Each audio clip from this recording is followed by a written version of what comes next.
Hey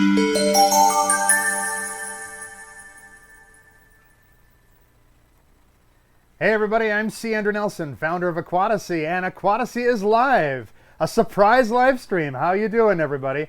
Thank you for being here. Thank you for showing up. Thank you for joining me here in the Aquatasy bunker as we shelter in place.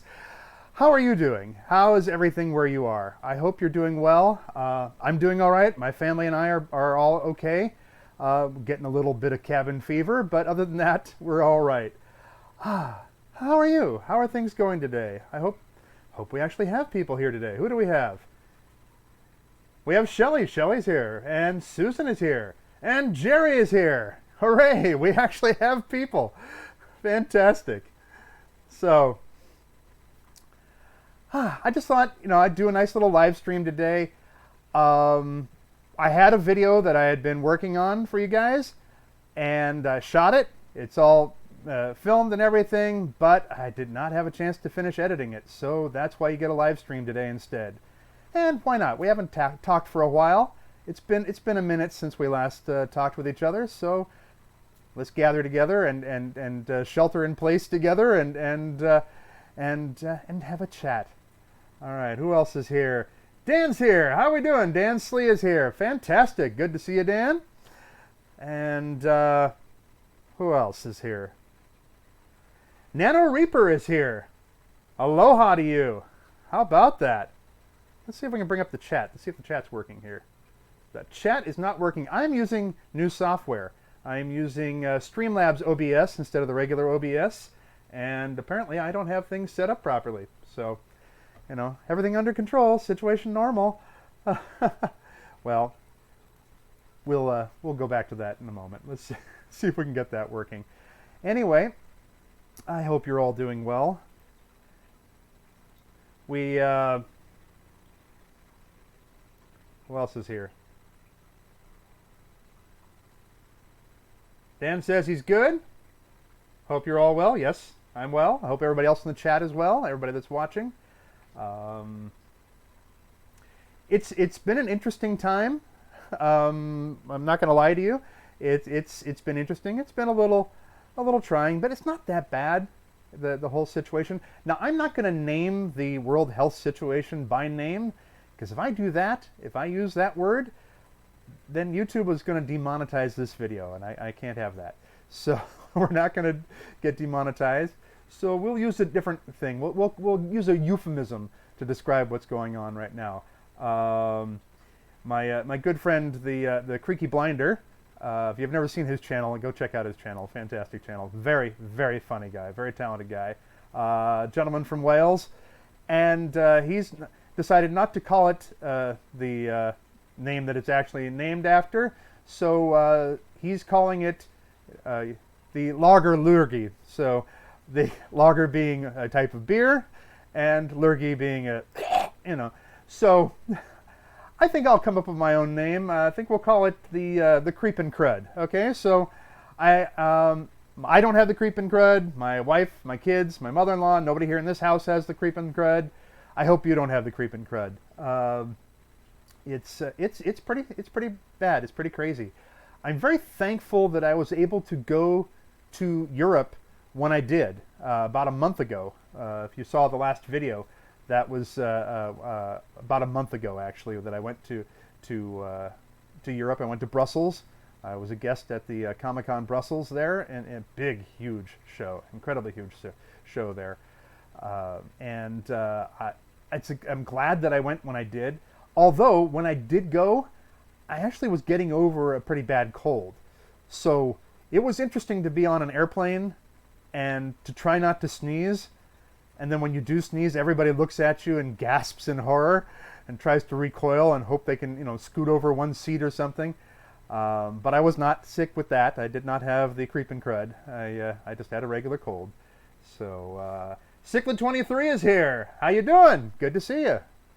Trying to figure out why the chat is not displaying here in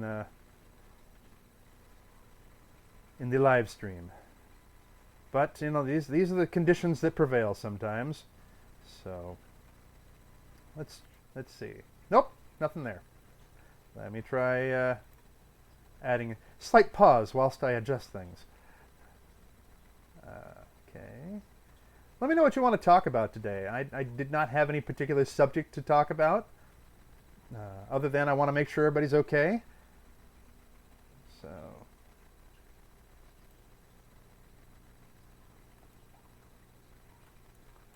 okay, I'm going to try pasting this in here again. The link to the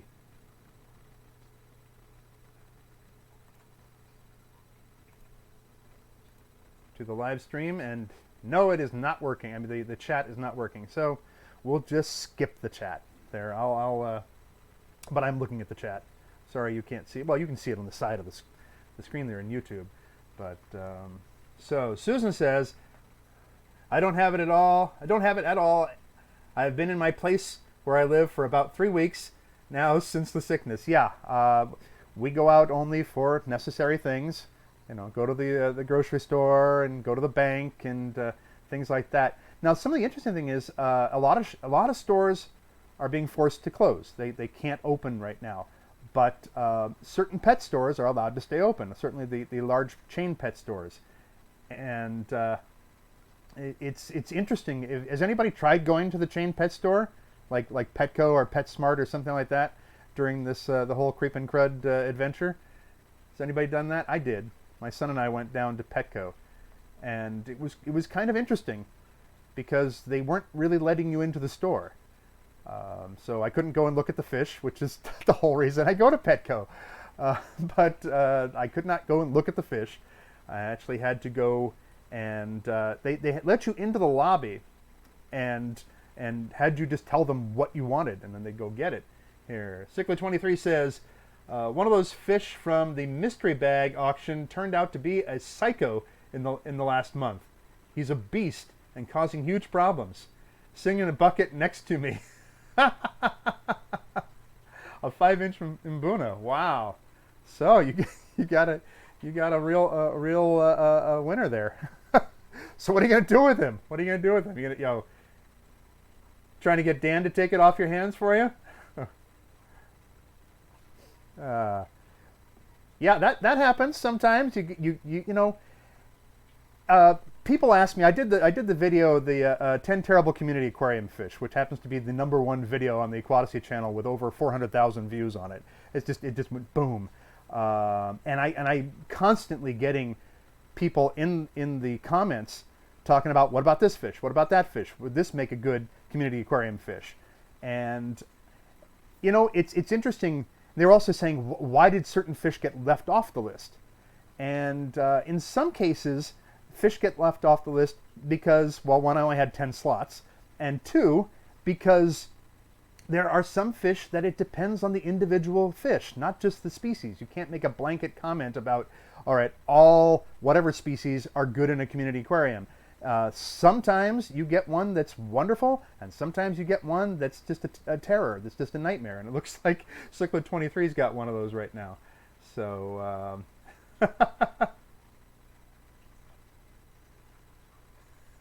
he says, I'd have to buy Dan a new house to take an Mbuna. So, yeah.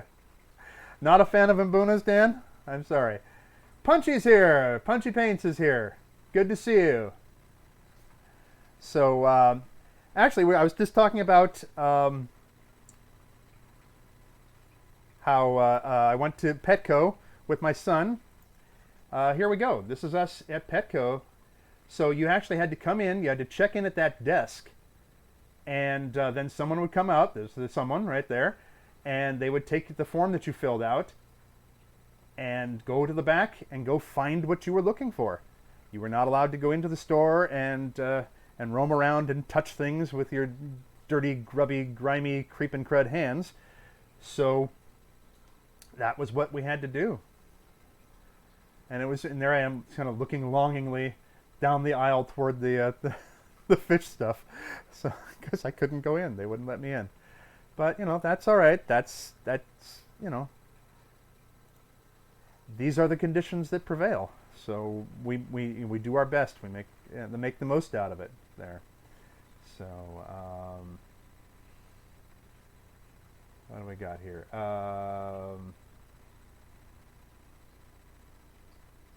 Oh, Shelly says that my last video, Did I Forget Something, was so funny that she got such a kick out of that.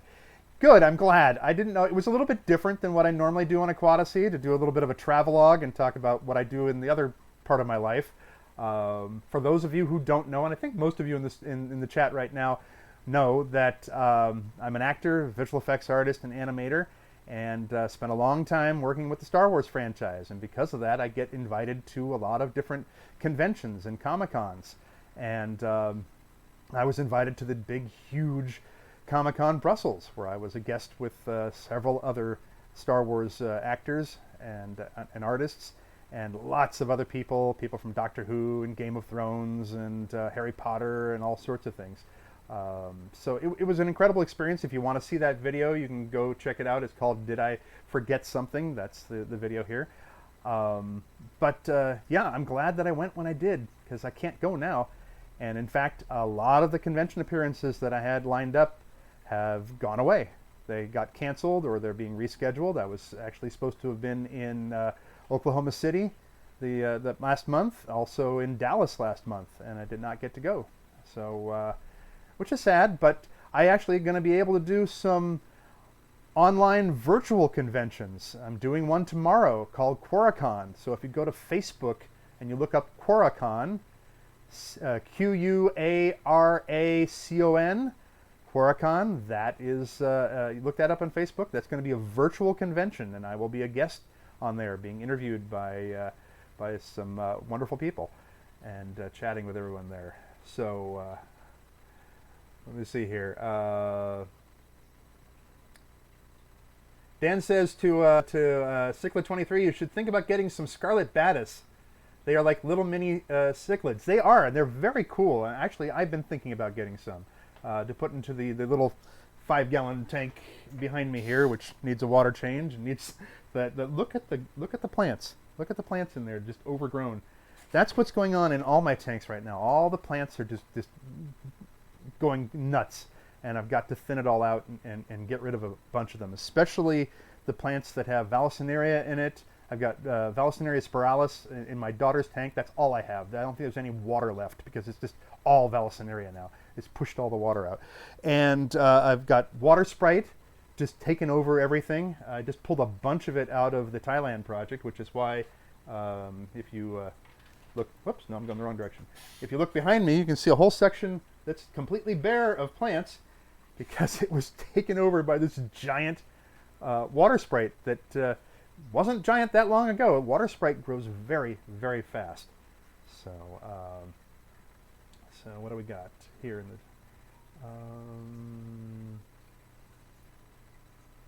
Oh, good. You're all talking amongst yourselves. Go ahead, leave me out of it. That's fine. So.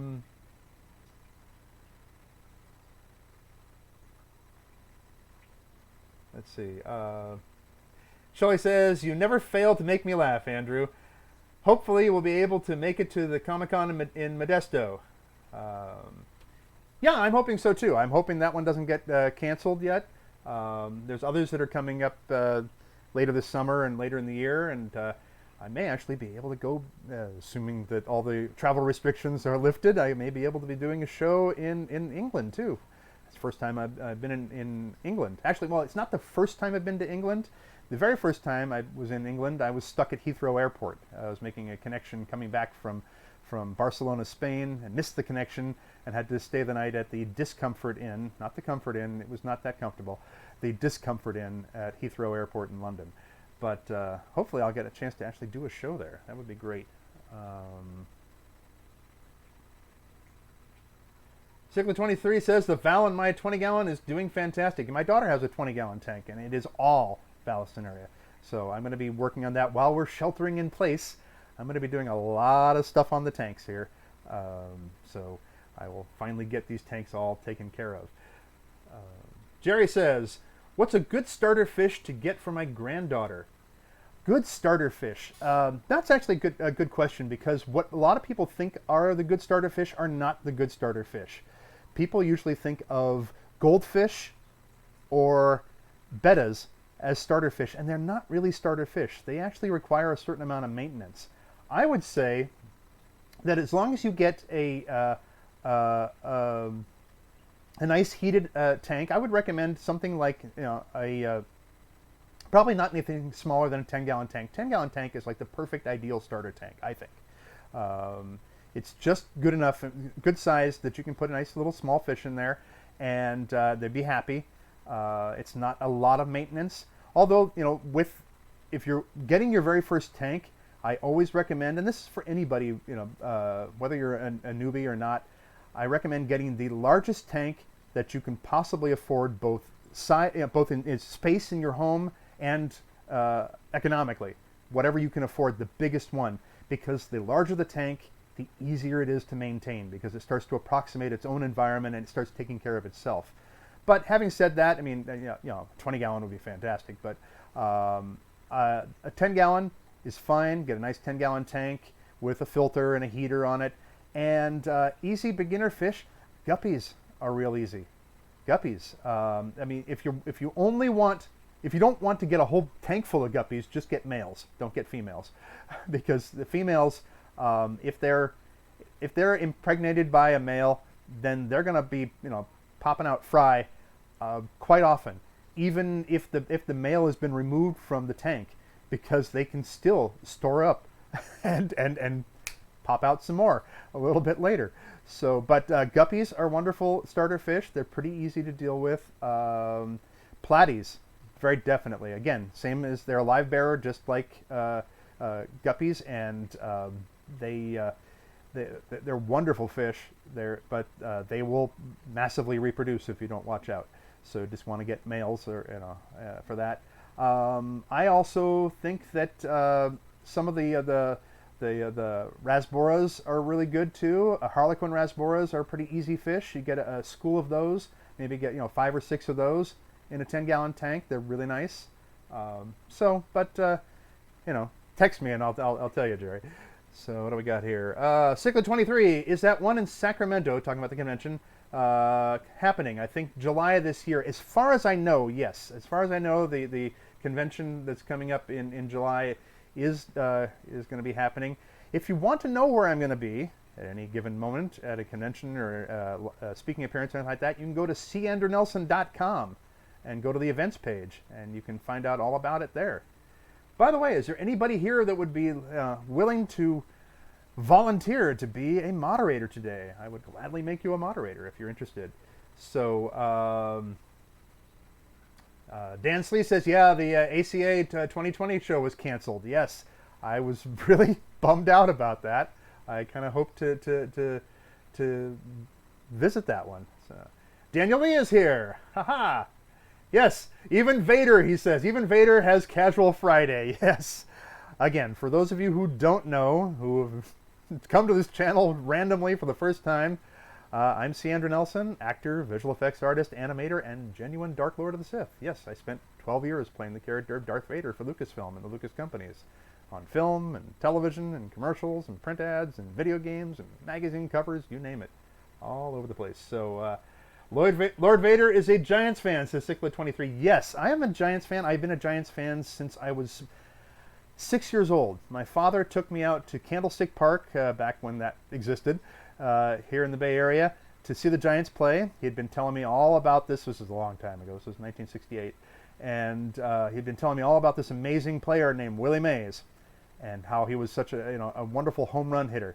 So we get to the park, and it's my very first ball game, and Willie Mays comes up to bat, and I'm saying to my dad, Dad, is he going to hit a home run? Is he going to home run? He's going to hit a home run? And my dad's like, well, I can't promise anything. First at bat, first pitch, first swing, Mays knocks it out of the park, and I am a baseball fan for life. I'm a Giants fan for life. I'm not like an uber sports fan. I love baseball, but I don't follow baseball. I don't know all the stats, and I don't know all the players here and there. I love the Giants. I love the A's. I don't hate on any other team. I don't hate on the Dodgers, which a lot of Giants fans do. No, I don't hate on anybody except the Yankees, because everybody hates on the Yankees. You're supposed to, because they're good. That's why. Yeah, I'm wearing this for 2 reasons. Oh, actually 3 reasons. One is because I'm a baseball fan. Love baseball. 2, I ran out of hairspray here sheltering at home. And 3, it's kind of my nod to Bob Steenfod at Steenfod Aquatics, who always wears a hat when he does his live streams. So shout out to you, Bob. Okay. What do we have here? Floyd is here. Happy to see you, Floyd. Floyd Conrad is here. Nice to see you, buddy. Vucky is here. Great to see you, Vucky. Wants to know, dog moderator didn't show. Lumpy Dog usually moderates for me, and well, this was kind of a spur of the moment thing, and so I'm sure Lumpy just didn't get the heads up there on that. But we will press on in his absence. So let's see. Cicla23 says, I grew up going to Candlestick Park. Yeah, me too. It was a great place, windy, cold, miserable, kind of like the A's stadium is right now. But it was fun. But I gotta admit, you know, the park that they have now, it's not AT&T Park anymore. What do they call it? Who's the new sponsor? But that park is a really nice park. There's another park designed by that same person in Fresno for the Fresno Grizzlies, and they're just really great ballparks. There's no bad seat in the whole place. I think I like baseball because it's a very visual game, especially when you're watching it on television. It's very cinematic because you have camera angles all over the place, whereas with basketball and football, everything's sort of back and forth, back and forth, back and forth. And I just love the cinematic quality of baseball. Although I will say I like basketball now. I wasn't a big basketball fan until I went to see a game live. I went to see the Sacramento Kings play. I was invited to be a guest there along with my friends Tim Donaldson, who was a Jawa in the original Star Wars, and my friend Alan Fernandez, who was one of the original Tusken Raiders, the one that's riding on top of the Bantha, because he trained the Bantha. The Bantha was an elephant, and Alan worked at Marine World Africa USA, and he was the trainer of the elephant named Margie. And so the three of us were at the Kings game and got to stand out on the court and wave to everybody. It was amazing, but we had such incredible seats, and being right there live makes basketball a whole lot more interesting. But otherwise, I'm not a big, huge sports fan. I just like baseball. What do we have here? Somebody's talking about. Let me catch up on some of the stuff here. Susan said, "Hey, my cat had kittens. 2 kittens. Wow, that's cool. I love cats. Love kittens. Our neighbor's cat comes over and visits us. Lives next door. Doesn't like living next door because there's a miserable little yapping chihuahua next door. And so she comes over and visits us. So she adopts us. We call her our therapy cat. She comes over just when we need to pet a cat. So she wandered past a moment ago before I shut the door here to the Aquatasy bunker. So let me get caught up here on this. Okay. Got any new plants or snails? Oh, you're asking Dan. I don't have any new plants or snails. Actually, I do have one new snail that I don't think it's new, but it just sort of showed up in my my Thailand project aquarium over here, and I don't know what it is. It's not a narite snail. It's not anything that I recognize. It's not a pond snail, and it's fairly large, all black. Kind of cool, has kind of a sharp end on the back of it. It's probably not from Thailand, but I'm going to leave it in there for right now because it's the only major sized snail. Everything else is Malaysian trumpet snails in there. Let's see, what we got? Dan says he got a bunch of boosts when lockdown first hit. Cool. Let's see. Cicla23 says, Dad would always say, we are walked out. Say as we walked out the door, grab your jacket. It would be 75 and sunny in Sunnyvale, and he would always be right. Yeah, you know, that's the weird thing about living here in the San Francisco Bay Area. You can look out the window, everything's beautifully sunny. You put on just like a t-shirt and shorts or something, you walk outside, and about 10 minutes later, you are freezing. That is just the way the weather is here. The very famous quote from Mark Twain was that the coldest winter he ever spent was a summer in San Francisco. You just never know. The whole Bay Area is like that. And yeah, it may be sunny in Sunnyvale sometimes, but it's not always warm. Okay.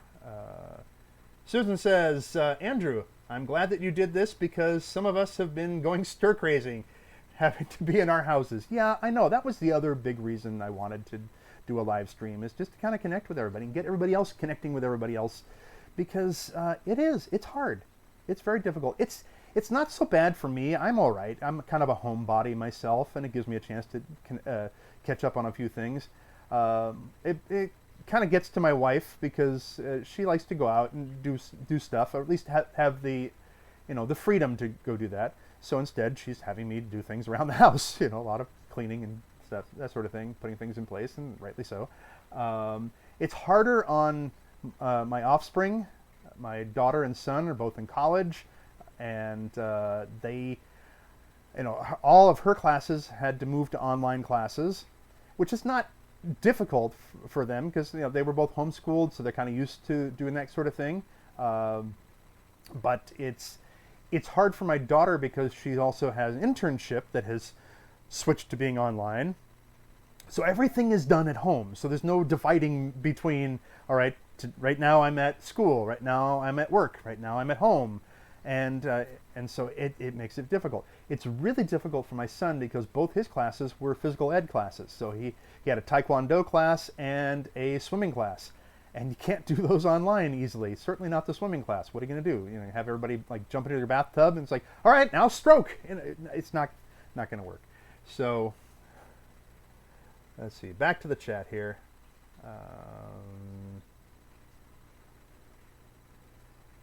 Shelley said, I know you had a great time in the Kings game, Andrew. Yes, I did. I really had a lot of fun. It was just a blast.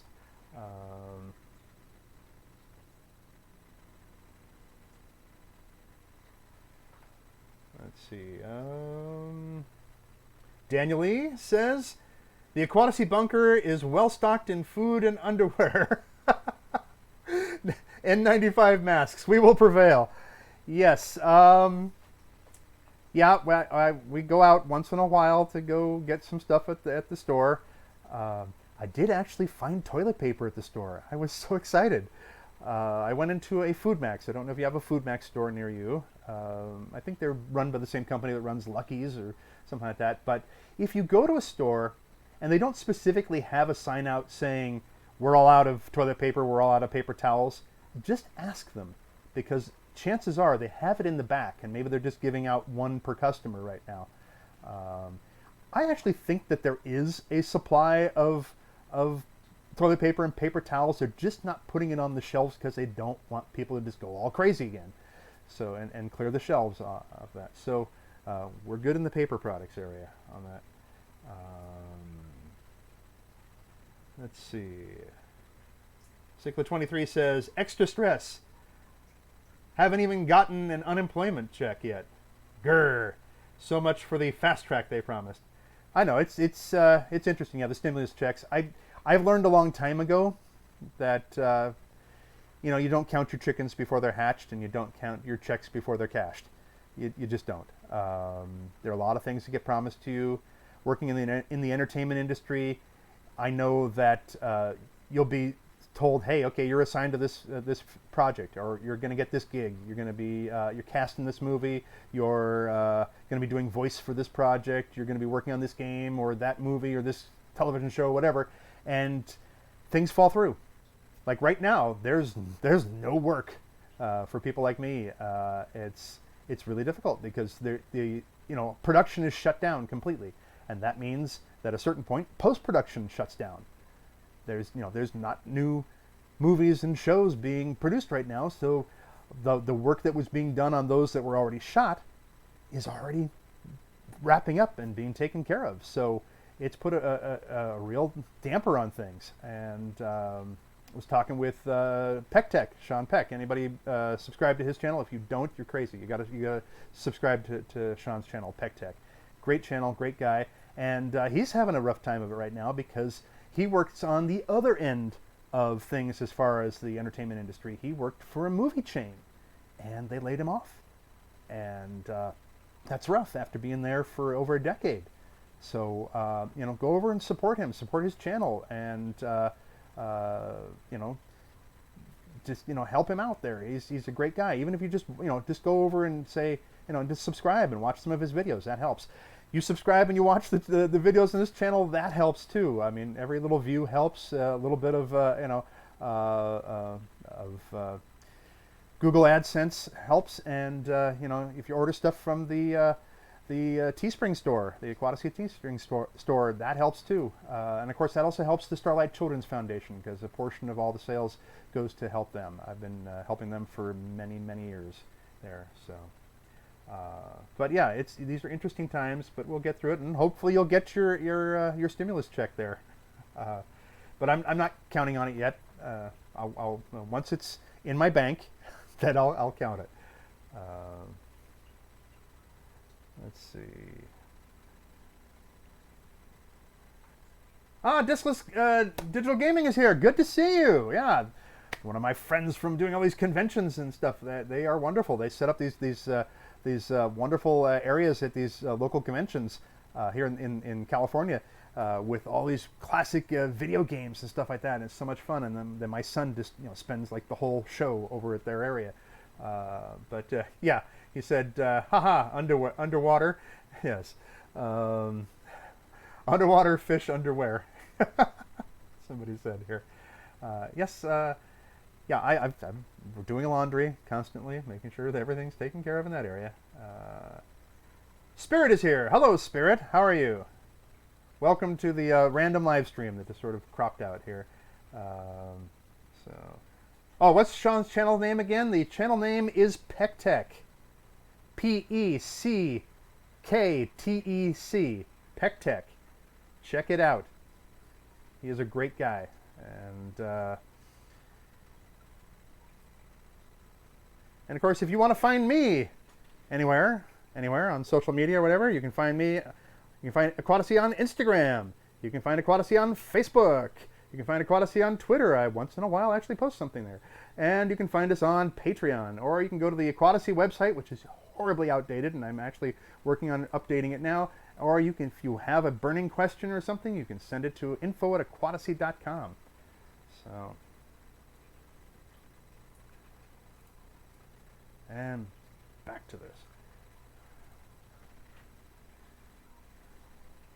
Okay, so Shelley says, I can't work at the moment either. One of my favorite things about Andrew is his sense of humor. Well, thank you. When I watch a lot of his videos, especially the 2 blooper videos, I can't help but getting the laugh. He's talking about she gets an attack of the snorts, laughing there. Yes. Well, good. That's what I hoped when I made those blooper reels, and I hoped that it would make everybody laugh. I also just wanted to show everybody that, hey, I'm not perfect. I am not even close to being perfect. I make a lot of mistakes when I shoot things. It takes me a long time to shoot my videos. Yes, I am a classically trained actor, and I'm used to having scripts given to me, and I have to memorize them quickly. But I don't always have a lot of time to memorize the stuff that I do for Aquatasy, and some of it is ad-libbed anyway. So I have a tendency to blow my lines quite a bit.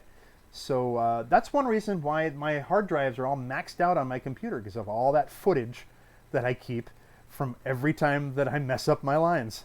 So, but then that's why, about once a year or so I get to do a blooper reel. Cicla23 says, Galiga all day. Oh, and he also says that PECTEC's got amazing bloopers. Yes, he does. Sean's got a lot of great, amazing bloopers there. He is a great guy. So please, check him out, support him. Support everybody. That's the thing. We are this wonderful fish fam here on YouTube. And whether you keep fish or not, or you just like to look at the tanks, it's great to support everybody else. And to leave comments in everybody else's videos and watch them and thumbs up and everything like that. It lets us all know that what we're doing is something that you enjoy. So, but so what are you doing right now during the whole creep and crud lockdown here? Are you actually is it giving you some time to do some stuff with your tanks? I'm actually about to just really, like I said, do some major overhaul on things.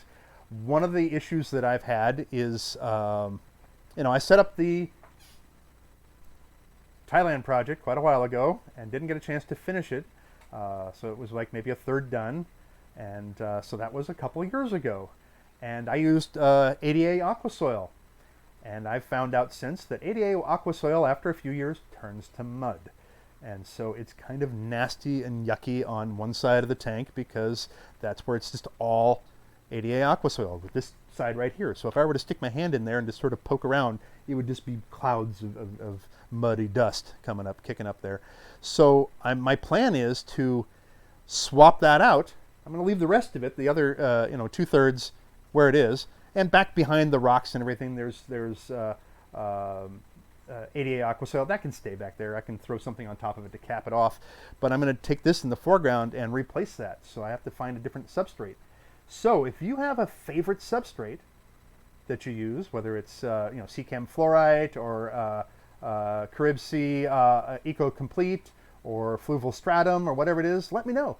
Let me know what you like. That's actually the poll that's up on the Aquatasy Twitter right now. So let me see here. Susan says, I have a best friend that has a turtle, and he loves fish food. Hey, some type of sea turtle. Probably not a sea turtle. Sea turtles are pretty large. I imagine it's probably a freshwater turtle that your friend has.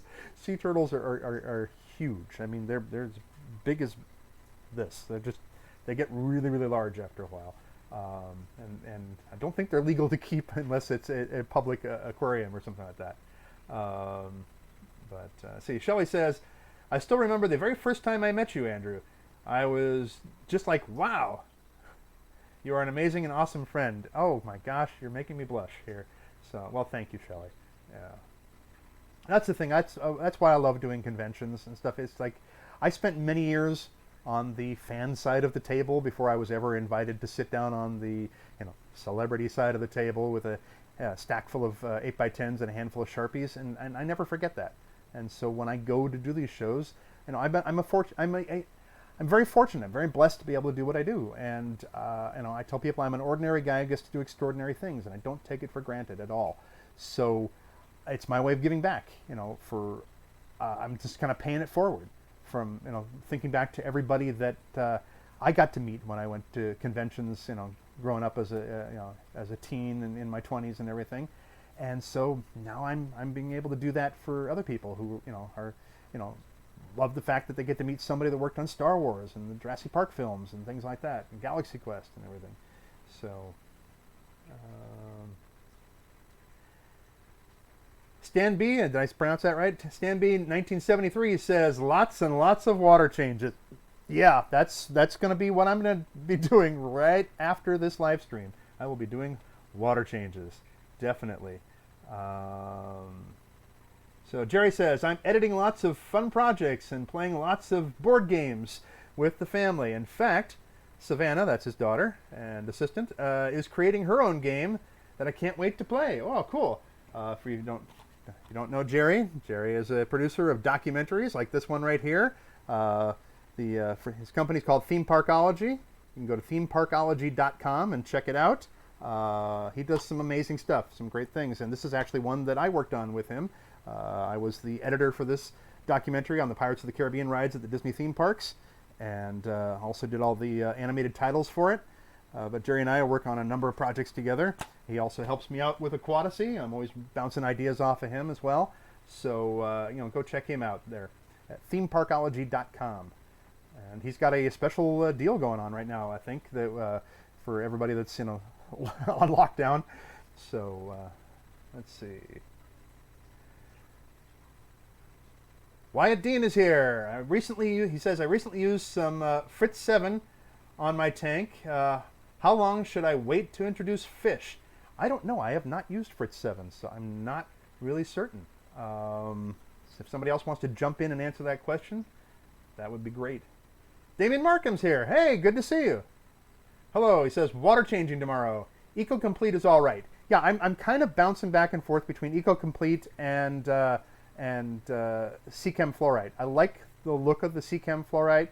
I like the price of the Seachem Fluorite as well. But the Eco Complete is kind of cool. And the nice thing about Eco Complete is it doesn't really change the water at all, and it doesn't get all muddy. You don't have to rinse it out. And I've heard a lot of people say that they've rinsed the sea-chem fluoride out many, many times, and it still creates mud at first. I've used the sea-chem, the black sand that they have, which was what's in my daughter's tank, and that, yeah, there was a lot of mud at first, but it's really good substrate. I just don't want to use that in this. I don't want that kind of sand in here because it gets everywhere.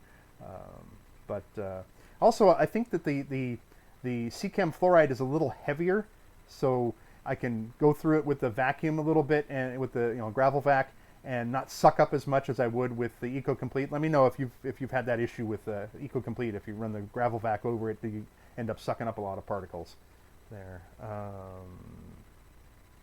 Pardon me whilst I refresh.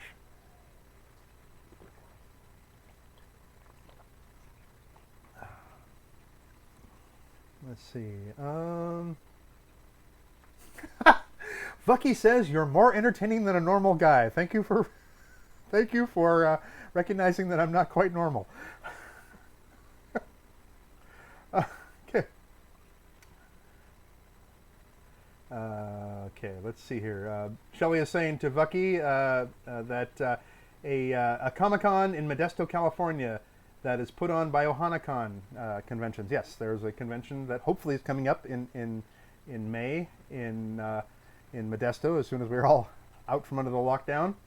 And Modesto, California, and I will be a guest at that show there. So again, if you want to find out, where I'm going to be, what I'm doing, once I'm able to be anywhere other than here, you can go to candrewnelson.com and go to the events page there, and it shows everything. So, including those that are potentially where I'm going to be right now. Okay, let's see.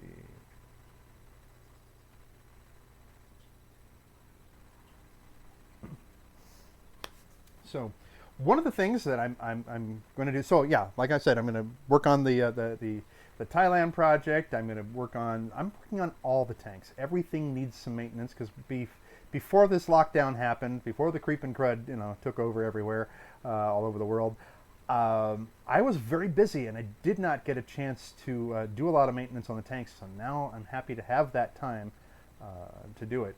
So.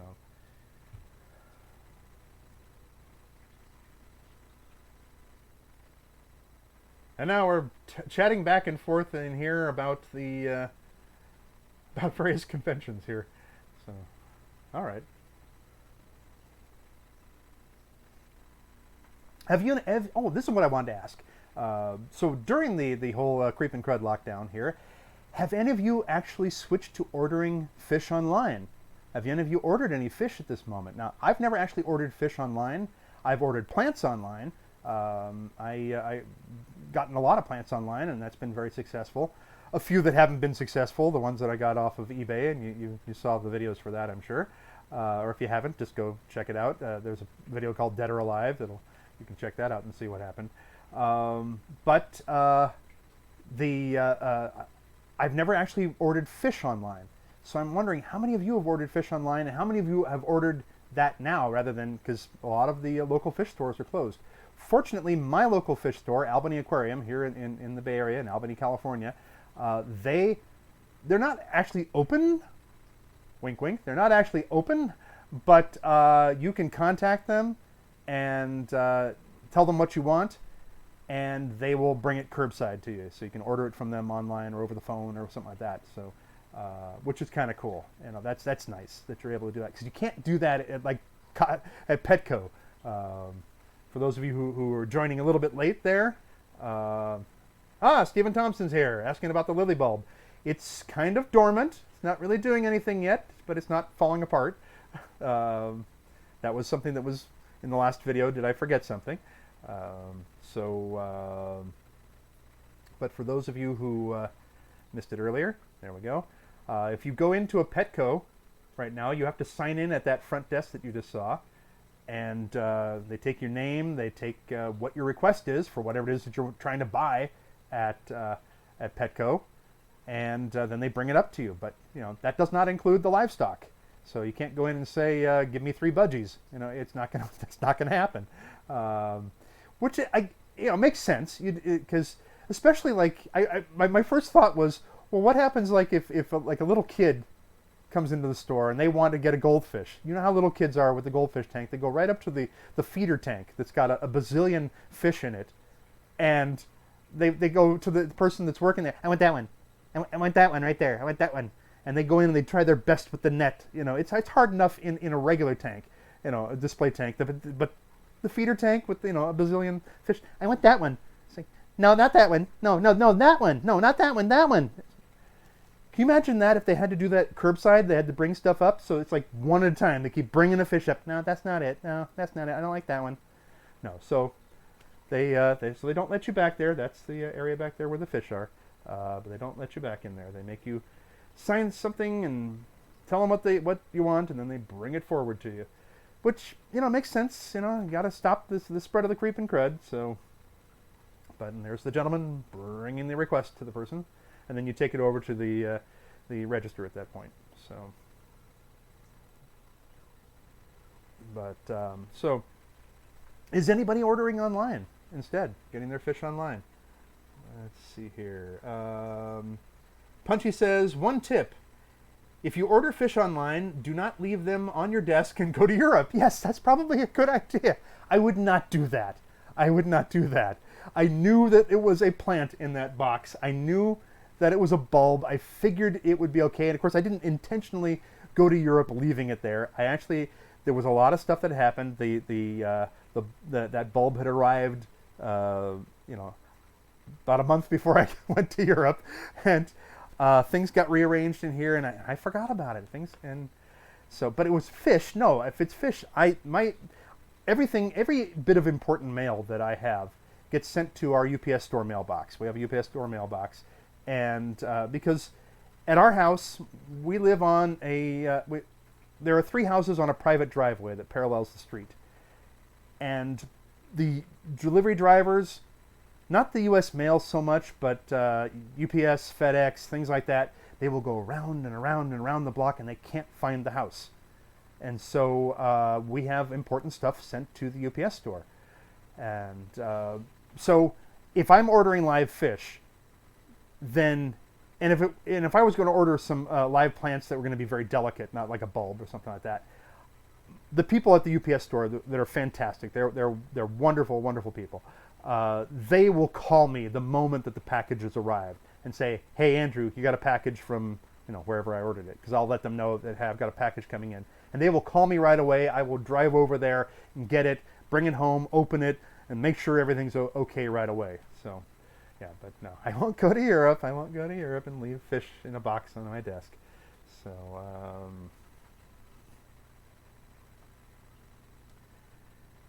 Susan Stewart says, "Hey guys, if you have Disney Plus, they have the Star Wars movies on there." Yes, and they also have The Mandalorian, which is a great, great show.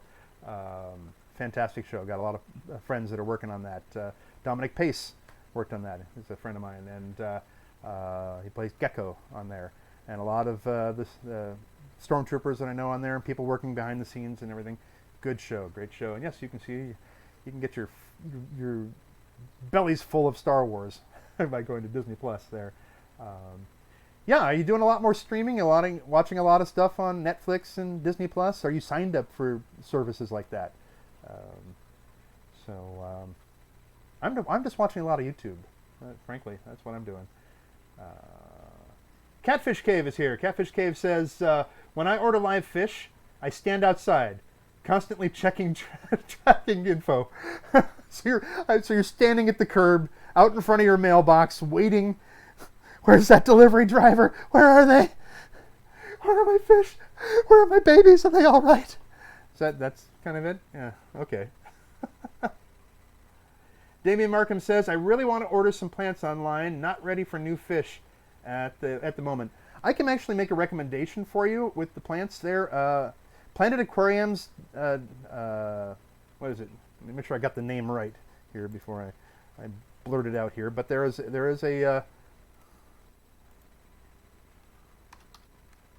let's see here.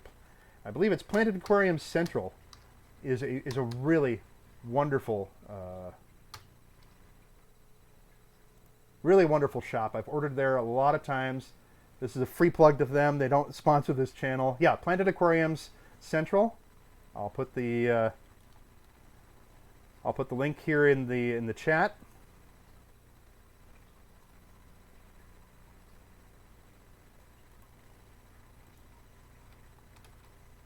There you go. So yeah, Planet Aquarium Central is a really good place for. They have really good prices, very healthy fish, and they're just basically you know, a hobbyist that turned this into a business. But they're good, and they're fast. They pack things wonderfully.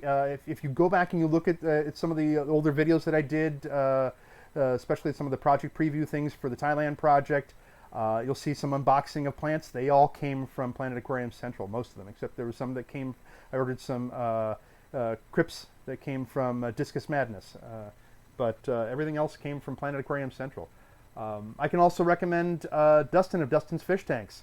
You know, he's been able to God bless him, he's been able to make this wonderful business out of his channel and his plant business that he sells. And are his plants a little more expensive? Yeah, but you get what you pay for.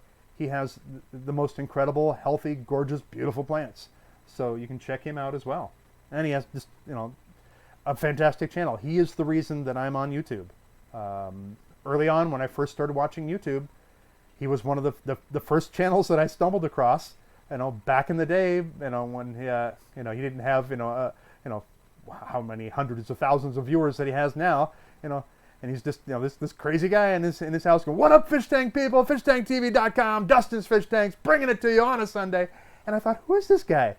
And I just thought he was wonderful, and thought, wow, that's cool. And then I kind of fell into doing YouTube, and again, mostly inspired by him. So, so yeah, so I'm actually thinking about getting some fish online. We'll see. So if you have ordered fish online, I'd love to see some recommendations in the chat here of who you've ordered from, or who you're thinking of ordering from. So all right. Damien says, "Cool, thanks. Yeah, I'm glad to have you know, helped you out there with that."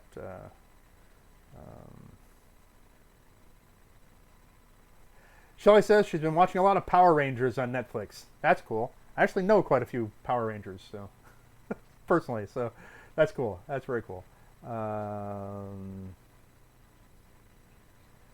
Catfish Cave says, "I've had good luck with Aquarium Plants Factory." Yeah, I've heard about them, and I've actually, wait a minute. There's the, I think I actually did order from them. Hold on. Where is it?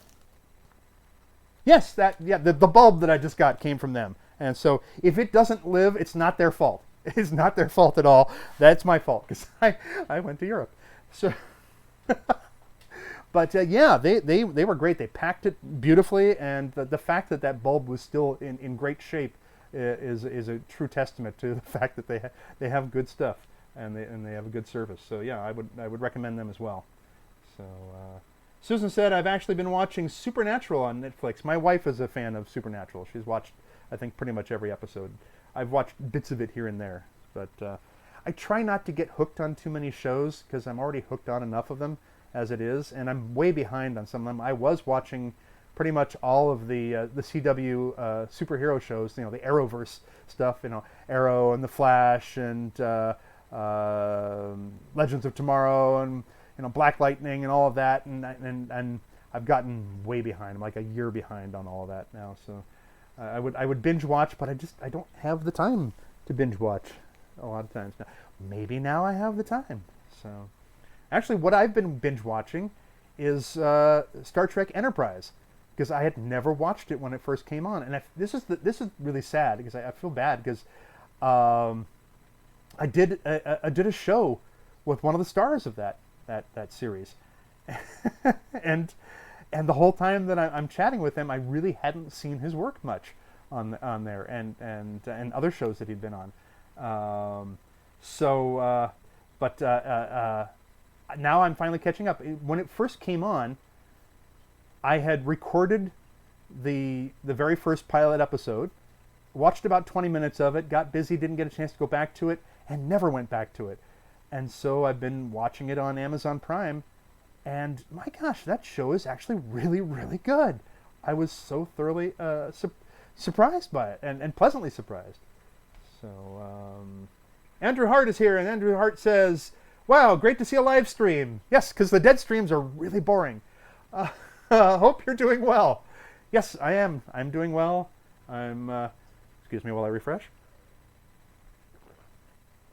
I'm doing well. I'm staying healthy. Staying inside, being a good boy, doing what the government says, and hopefully we'll all get through this. So yeah, I'm doing well. The family is doing well.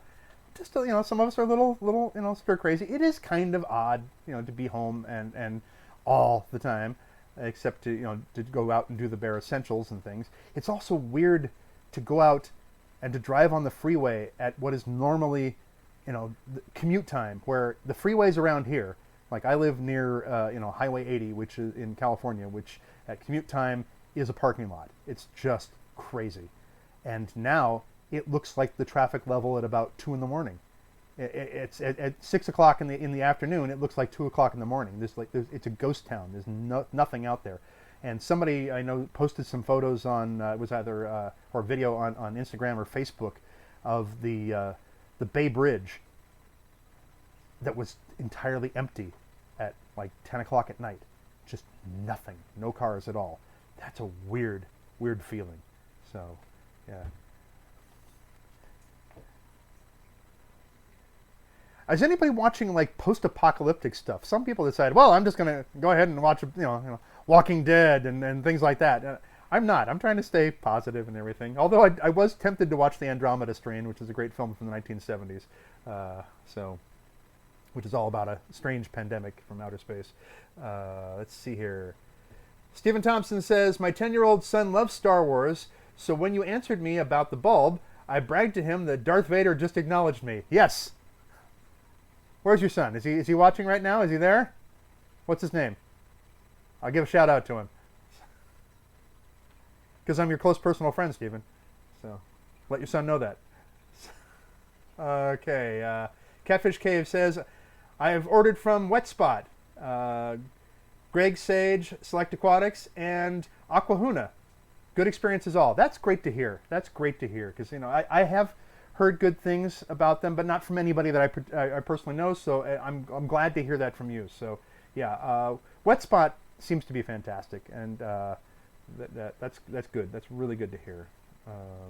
Shelley wants to know, which Rangers do you know, Andrew? My two favorite Rangers are Tommy Oliver, Jason David Frank, and Billy David Yost. Yes, I've met them. Don't really know them well. Brenna Mejia is a friend of mine. Know him. Gosh, I'm blanking on names here. I did not have a lot of sleep last night. Hold on a second. My computer's doing something weird.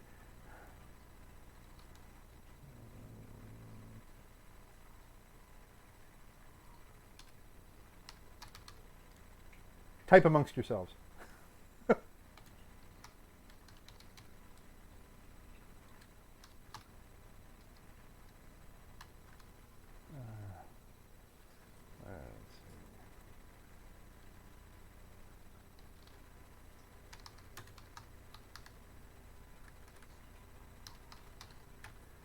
Okay. Sorry about that. Just checking on a few things. Make sure everything's all right. Hey, let's see if the chat works now. Nope. Okay. So there we go. We're back to this. I tried. Okay. I'll work the kinks out on this. Like I said, I've switched software. I was using OBS Studio. Now I'm using Streamlabs OBS, which otherwise is fantastic, working great. But I have to, I just barely switched to it, so I have to try it out and see what's going on here. So, oh, well, to answer your question, Shelley, I also, I know Karen Ashley, is a friend of mine too. Done a lot of shows with her and everything, so let's see.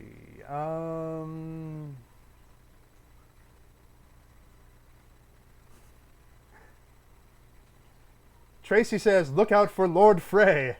Go Cubs. I like the Cubs. I'm actually a Cubs fan too. I like the Cubs a lot as well. So you gotta love the Cubs. How can you not love the Cubs? So Damien Markham says that Deep Space Nine was his favorite. There, yeah, I like Deep Space Nine too, especially after they added Worf to the show. Michael Dorn is just fantastic, and he's such a nice guy. He's a great guy. So I like him quite a bit. I've liked most of the Trek shows. I think I've liked, I mean, obviously I loved the classic Star Trek, grew up with that. I like the animated series from back in the day. I used to joke, though, that the animated series, it was very limited animation done by a company called Filmation. And there'd be a lot of close-ups of the characters, and they'd be speaking to you, and their face would be sort of like half out of frame so they wouldn't have to animate everything, especially like the mouth. And so you'd see shots with, like, there'd be Kirk looking like this, and you just, he'd be talking, and all you'd see was his eye over here, and the rest of it's just the edge of the frame. So, but it was a good show. Loved Star Trek: The Next Generation. I think what's really wonderful about Star Trek: The Next Generation, and this is something that I get from being on the convention side of things, is that I've run into a lot of these people from that show, and they are actually one big happy family. They all get along. Marina Sirtis told me that you're never going to see a tell-all book from any of us, because we all love each other. To this day, they are still all in touch with each other, and that's great. That's just wonderful. And every one of them that I've met has just been just super sweet, just really wonderful people. So I love that. I like Voyager as well, but I've just really been getting into Enterprise, and I like it because it I don't know, there's something about it that harkens back to the original Trek, and I like that. I don't like Discovery. I've tried to get into Discovery. I've tried watching Star Trek Discovery. If it wasn't Star Trek, I might like it. If it was just plain straight up sci-fi, and didn't have the connection to Star Trek, it might be okay. Picard, the new show, it's not bad. It's interesting. I've seen the pilot episode. It's all right. It's not enough to make me want to pay to get the CBS All Access, but it's interesting. Actually, the best Trek show in recent years is The Orville, which is not Trek, but it's great. Let's see here.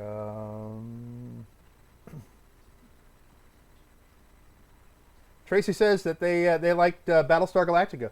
Which version of it? The original version from the 1970s, or are you talking about the remake, the reboot of it there? So I got friends that worked on both. So Andrew Hart says, I like to tell friends that I met Darth Vader at a toy show and we talked about aquarium hobbies. Yes, we did. We talked a long time about that, didn't we? But that's kind of cool too about doing these shows, because you'll mention that you have a YouTube channel about tropical fish, and everybody's like, what? But then they go, wow, because it's the hobby that keeps me from going bonkers. It's because it's a crazy business. It's a very stressful business working in visual effects and animation and games and voiceover and acting and everything. So I couldn't do it without my fish tanks. I also couldn't do it without my wife. My wife is my backbone. I could not do this. There would be no me without her, as far as what I do for a living, the fact that I'm even able to be here doing a live stream with you right now. Thank her, because she has been the greatest support, and she's a very talented person as well, and need to work on her channel, because I also help work her channel, which is Cornbread Wisdom, so you can check that out. Got some new videos going to be coming up on that channel soon. So let's see here. Catfish Cave says, with all this home time working on the 20-gallon scape, yes, I'm going to be. Yes, definitely. I'm sure the fish are asking for it. Oh, yes. They're ticked off at me right now, which is why they're not speaking to me. But yeah, it's happening. It's actually happening. Finally. So let's see.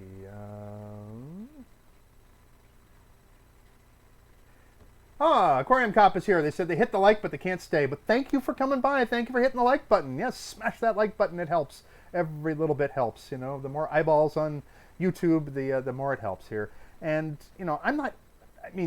I'm happy if I have one subscriber. I was happy with just even no subscribers, and I just had one video up and everything. So I celebrate every single subscriber, every single comment, every single thumbs up, single thumbs down. It all, it's all engagement, and it all helps me to know what I'm doing and if I'm doing a good job with all of this. So thank you. Shelley says that I'm training in MMA, mixed martial arts, thanks to Tommy, Jason, David Frank. Yes, that's very cool. My kids actually, in a way, did martial arts thanks to Ray Park, who was Darth Maul. The very first convention that I was ever invited to be a guest at was the Chicagoland Entertainment Collectors Expo in 2005, and I was there with a lot of different wonderful guests, including Ray Park, and it was my first time meeting Ray, which was fun because I had worked on effect shots at ILM at Industrial Light and Magic on the Phantom Menace with him in it. So the battle between him and Obi-Wan and Qui-Gon Jinn, I worked on that sequence among other things on Phantom Menace. You see my Phantom Menace poster up there. But when we were heading back to the airport, and I'd been chatting with Ray the whole weekend and everything, great guy. But I'd been chatting with him in the car on the way to the airport, and I was asking him about putting my kids in martial arts, because we'd thought about it. And the first thing he said to me, and it was wise advice, he said, because they were very young, my kids back then, he said, put them in gymnastics first, and let them get used to tumbling and rolling and things like that. And then you don't pay a whole bunch of extra money, expensive stuff, and just to get a gi for them to wear, and you'll get the same kind of training, and it primes them for it. And he was right. And they went from that then to karate later, and it was so good that they had that background in this. So yeah, so thank you to Ray, and good on Jason for inspiring you to do that. So.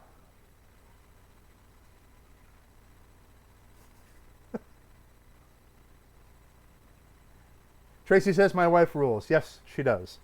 Happy wife, happy life. That's how it goes. Agree. And my wife just said, I agree. So she just stuck her head in. So thank you, dear. So my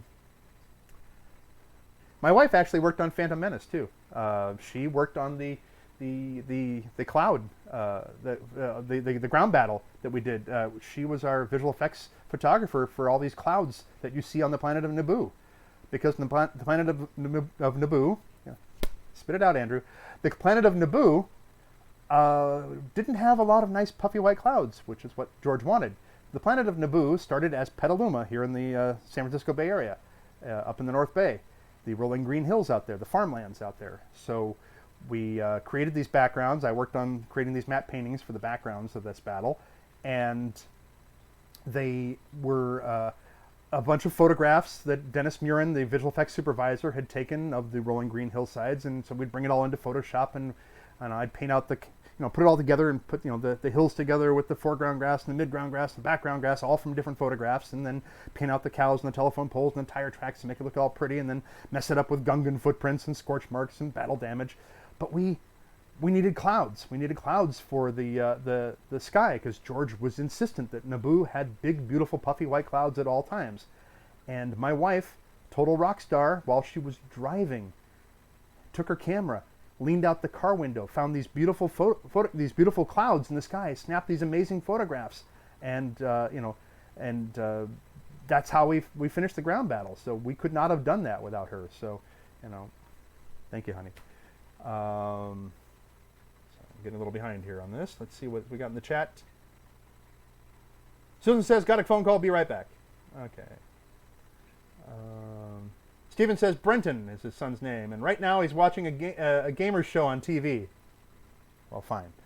Well, then you tell Brenton that the Force is strong with him. I said so, all right? Not really strong, because he's watching something else instead of this, but, Andrew says, she is great. Yes, she is. That story of your wife taking the pictures from her car for the Naboo skyline was incredible. Thank you. Yes, it's true. She did. I mean, it's like that. We literally could not have finished the movie without her photos.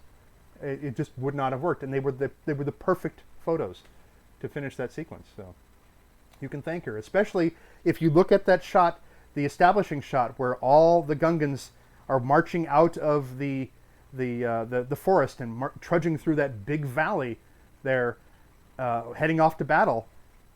I was working on that matte painting myself and 2 other people. That's how huge a matte painting it was. We're doing the whole landscape, and my wife, those are all her clouds that you see in the sky there, and then also in lots of other shots in the film. So.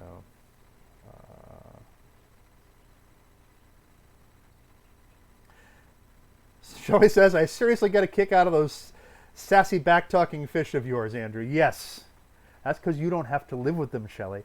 So, I do. So they're horrible. They're horrible to deal with. Jerry says, what's the toughest project that you worked on? Oh, man, there was this one project that I worked on, and it was terrible. It was no, I'm just kidding. That's your project. The toughest project to work on. There have been a couple of them. Some of them were just because it was very labor intensive. There were a couple of shots on Spiderwick Chronicles that were really, really hard because we had to remove an entire actor from a series of shots, and it had been shot with them in there, and then they had to rewrite on the script after it had already been filmed, and they cut that character out of that sequence. So we had to go through and remove that child actor, from so many shots, and you're not just removing them, you're digitally removing them, digitally painting them out. You're painting out their shadow. You're painting out their reflection in everything. So on reflection on cars and shiny objects and windows and things like that. And that's really difficult because nobody holds the camera still. The camera's always moving. It's pushing in or pulling back or moving. Up, down, left, right is not that hard. But when it's actually changing perspective, that's when it becomes difficult. That was hard.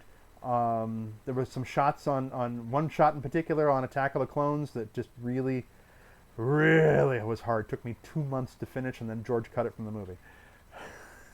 That's okay. I got paid. Nobody asked for the money back. And so those are some difficult projects to work on. Every project has its own challenges and things like that.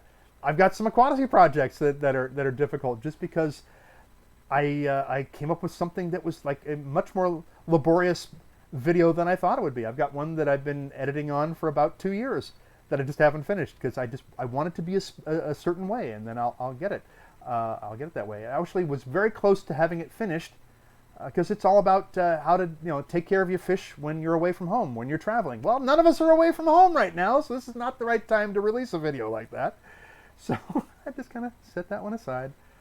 All right. Hey, Lou 9294 is here. How you doing, Lou? Blessings to you, buddy. Good to see you. Lou has got a great channel. If you've never seen his channel, you got to check out his channel. He's got these wonderful tanks there, and I've been watching his channel since I think back when you just had one tank and it was just your African cichlids there, and you had the one-eyed Willie way back when. I remember that. So, but he's wonderful. Lou is also a wonderful jazz musician. Oh, amazing stuff there. So, and I love jazz, and I especially love Dixieland jazz. There is no finer music on this planet than Dixieland jazz. So, let's see, what do we got here?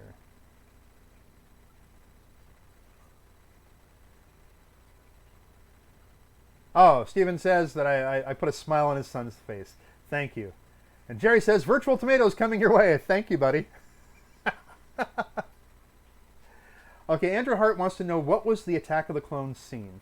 Well, the scene was, originally when the film was shot, 3PO was supposed to look like he did in Phantom Menace.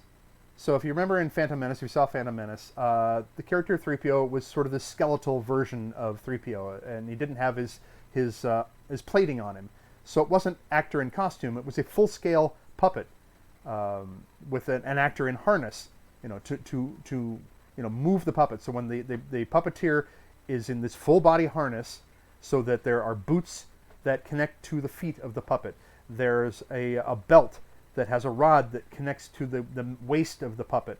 And there are rods that go to the arms of the puppet so that you can move them and articulate them. And there is a helmet that sits on the head of the puppeteer and has rods that stick out and hook to the sides of the 3PO puppet, the full-scale 3PO puppet, so that when you turn your head, it makes the puppet turn its head too. So for Attack of the Clones, it was shot the same way up until the scene where the sequence where Anakin goes off to find the Tusken Raiders that have kidnapped his mother, and he just slaughters them because they hurt his mama. And so while she's waiting for Anakin to return, Padme is actually the one that put 3PO's armor plating on it. So there were 17 of these shots that were like this, and we had to remove, this is at Industrial Light and Magic, we had to remove the puppeteer. In this case, it was Anthony Daniels, the actor who plays C-3PO, and has played 3PO for many years. And I've known Anthony for many years, very nice guy. And so, so the scenes, they were all basically like this. Let's say, let's see, I need to, pardon me. Let's say this is the puppet, okay? This is my big Vader Pez. So let's say this is the puppet, and I'm the puppeteer. You're the camera, okay?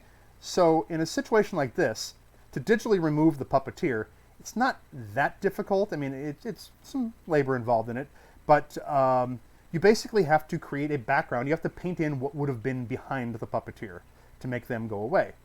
The puppet's fine, because they're not being obscured by anything.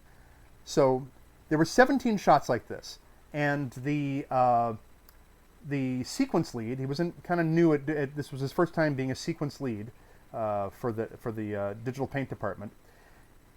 He didn't look at all the shots. He didn't study them all, and so he just bid a week and a half for each shot, which is reasonable for a shot like this.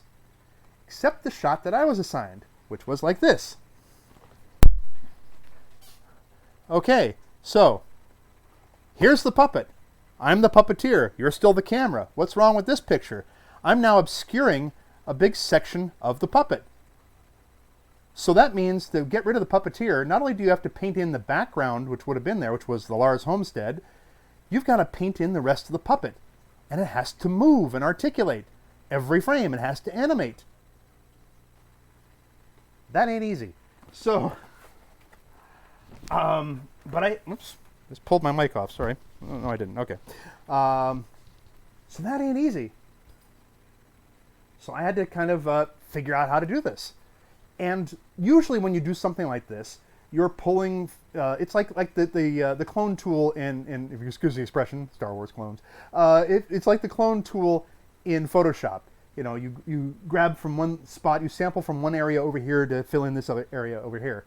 And in a lot of software that you use, and I was using Adobe After Effects for this, I would go to another frame. Let's say that if Anthony had his arm up like this and he was obscuring part of the puppet here on this frame, but later on in the shot he's got his arm down here, I thought, well, I can just pull from over here, from this frame, to fill in the spot over here, and likewise. So you grab from where the thing isn't obscured and fill it in, but there were parts of the puppet that weren't, there were no frames where I could pull from, and so. My wife is here. So, so I had to figure out what to do. We had some high-res images of 3PO, the skeletal puppet, not quite from the same angle, but I had to take it into After Effects, cut it up, break it up, manipulate it, move it, animate it, put it in place. And so a week and a half goes by and I don't have the shot done yet. 2 weeks go by and I still don't have the shot yet. And the sequence lead is coming over and saying, so you got that shot done? And I was like, no, not yet. And he goes, well, if you don't think you can handle it. And it's like, so a month goes by and I'm still not done with this shot. And so finally, I go to one of the other people that was in my department, and they, who had a lot more experience there than I had. I'd been there for many more years than I had. And I said to him, hey, can you take a look at this? And he comes over and he looks at the shot. First thing he says when he looks at my monitor is, "Oh my gosh." So how long would it take you to do a shot like this? I asked him, and he said, "I couldn't do that in less than 2 months." I said, "All right, well, I don't feel so bad." Then I went to our lead in that department, our main person in that department there, and she came and looked at the shot, and she had the same reaction, but with much more colorful language, and she said, "Yeah, that's a 2-month shot. You need to go to the big boss and get this guy off your case." So I did. And then the guy that had given me the shot, he realized he had messed up, and he was then my advocate when I got into nightlies and the shot was screened there. And the visual effects supervisor asked, "Hey, anybody see anything wrong with it?" The guy that had been my taskmaster now is my cheerleader, and he said, "No, nobody sees anything wrong with it. Final it." So it was finaled, and I got a round of applause. And then George cut it from the movie because he wanted to show a greater passage of time between episode 1 and episode 2. So with 3PO having the armor plating on him, it showed a greater passage of time. So from a story standpoint, yeah, I understand. But from a personal standpoint, it's like 2 months of work cut from the movie. But that's the way it is sometimes. Hello. My wife is here. She's over to the side here. So there you go, Andrew. That's what the shot was. The shot that nearly broke me. So okay, Stevens asks, in a scene like that, when you have to remove an actor and puppeteer, do you have to go frame by frame? Yes and no.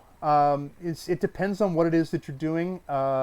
Sometimes you can go frame by frame. Sometimes you can make what is known as a clean plate, so that you make a one-frame image of what the background would have looked like without them in there, and then you can track that into place so that it matches the camera movement, and then you can add grain to it so that it matches the graininess of whatever the moving image was, and you can use that to paint out the things or cover up parts of it.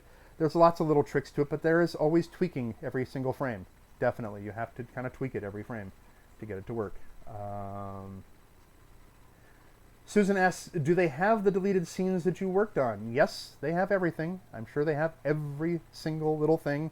I keep hoping it'll show up on some, DVD extras or something like that. But hasn't yet. Hello, did you have a question for me or something? You were just coming out to hang out? Just to chill? Okay. So, my wife is hanging out here in the Aquatasy bunker. So.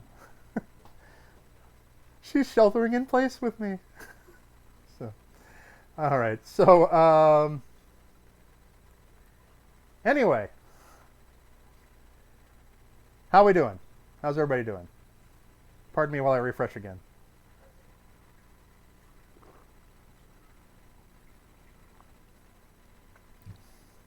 Pardon me while I go refresh my wife. There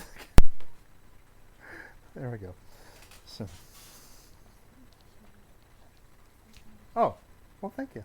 I thought you wanted a drink. She was being nice to me. She was just going to fill the other cup. I have 2 glasses here, so I don't deserve her. I really don't. She's amazing. She's also brilliantly talented. So Andrew Hart says, "Wow, that's still a great accomplishment, especially to hear your peers being blown away at the task. Thank you for explaining." All the details, yeah. But that's the way the business is. I mean, there's a lot of stuff that gets done. That's the thing about visual effects, and why the Visual Effects Society for so many years now has been trying to raise awareness for what visual effects artists do, because it's not just click, click, click, and there's magic. There's a whole lot of clicking. There's a whole lot of work. I mean, what you see on the screen can be days, weeks, months, years of work to get it up there on the screen for you, and for that cinematic magic doesn't happen by magic. There's a lot of work involved, and a lot of different people involved. So, Stephen Thompson says, "Hi, Mrs. Aquatasy." There we go. There she is. Whoa! Global evidence. There we go. Thank you. Thank you.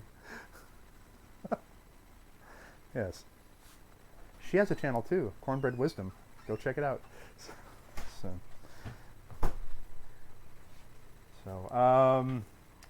Let's see. Stephen said, sounds very time-consuming and quite the challenge. Good work. Yes, it is time-consuming. It really is. And it's sometimes it's very tedious work what you're doing with visual effects and animation. Same thing with being on set. There's a very famous expression of hurry up and wait when it comes down to being on set. That happens a lot. You're just on set. You're there for a long time, doing you're waiting, whether you're part of the crew or you're part of the talent, whatever that is. You spend a lot of time waiting and waiting and waiting, and then finally you get to shoot stuff. But it takes a lot, and you never know how many takes you're going to end up having to do. I had to do 20 takes on something once, and that was hard. There are other times where it's even harder, even more than that. So how are we doing? Should I keep going? Let me know.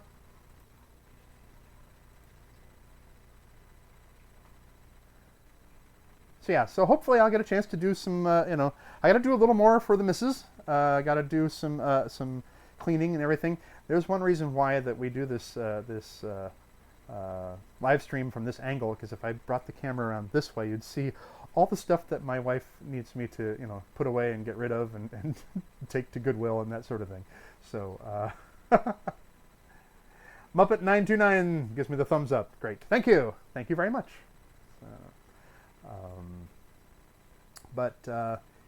Yeah, so I'm hoping to finally finish the Thailand project and shoot the videos for that. I'm hopefully get the 20-gallon tank that my sassy fish want to get back into so much.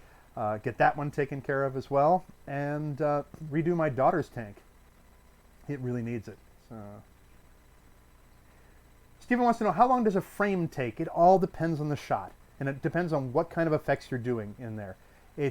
But it's interesting that you should ask about a frame, because when it comes down to visual effects, when you're bidding shots, when you're a visual effects company and you're trying to tell the filmmakers how much it's going to cost for this particular shot to be done, you do bid them by how many frames the shot is. Because a shot that is 72 frames long is going to cost more than a shot that's 70 frames long, or 68 frames long, or 50 frames long. Because it's that much longer. There's going to be a little bit more work done to it, but it all depends on what's going into the shot. If there are CG characters going to be in there, because you've got to design the characters, you've got to model the characters, you've got to add texture to the characters, you've got to animate them, you've got to rig the model so it can be animated, you've got to then light it in virtual lighting, and you've got to composite it, and it's different people doing all these different jobs. So there's a whole pipeline for that.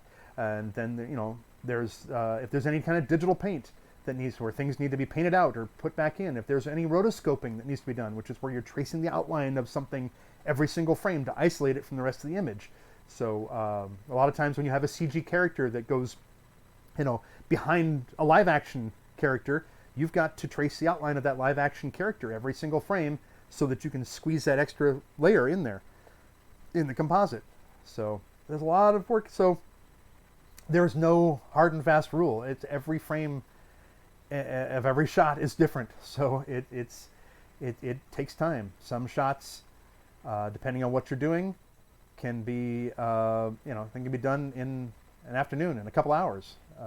Other shots take months, like the shot I just described. So yeah. But so my plan with the 20-gallon tank is that it's going to be all Brazilian from this point on, because what I had in there before was I had the fish that were all basically from Brazil, except for my clown pleco, which is from Venezuela. So I'm just going to assume that he's he's got a visa, he's got a work visa, travel visa or something. But so I'm not going to kick him out of the tank. He can stay. But all the plants and all the invertebrates are also going to be from Brazil, and they weren't before. So I had ram's horn snails, which are not from Brazil, and I had Anubias and Java fern in there, and those are goodbye. Those are gone. But I'm going to keep the same basic layout, but I'm going to change the substrate. So that's why I was also asking about substrate from you guys. So again, I'm trying to figure out whether to to get the Eco Complete or get the fluorite, because I don't want to go with ADA again. It's wonderful. It's wonderful stuff. It really is. The ADA aqua soil is fantastic, but after about 2 years, it's mush, and unless you're capping it off with something, or unless you're carpeting it with a carpeting plant, then it's really not that great to keep around here. So. Susan said, "This is really interesting what you're telling us." I'm assuming you meant the film stuff, not the substrate in my tank. But yeah. So how are we doing? Should I keep going? What other questions do you have? What challenges are you facing during this whole lockdown, the whole creep and crud lockdown that we're going through? I hope you're not stressing. I really hope you're not stressing about it. You know, we'll get through this, one way or another. You know, I have friends. I have a very dear friend who right now is she's over the worst of it, but she had contracted the creep and crud. I'm not going to use the real name because it's going to get me demonetized. But so she's had that, and her husband had the flu. So, you know, they both had similar symptoms. She got tested. The doctor suspected his was just the flu. She turned out to be testing positive for it, but they're sheltering in place. And I love them dearly, great friends. And they, you know, it's tough. It's real. But again, you know, don't panic. Don't stress. Don't worry, because even if you're sick, even without this, and there's the regular flu going around right now, there's still colds. This is, you know, hay fever season. Although sheltering in place, maybe we won't get hay fever because we're indoors too much. But when you stress out, when you worry about things, it makes your health worse. And you know, 92% of what we worry about are things that we're really never going to have to face anyway. They're just not things that we're going to have to face. So you don't want to make yourself worse. You don't want to make yourself sicker because of that. So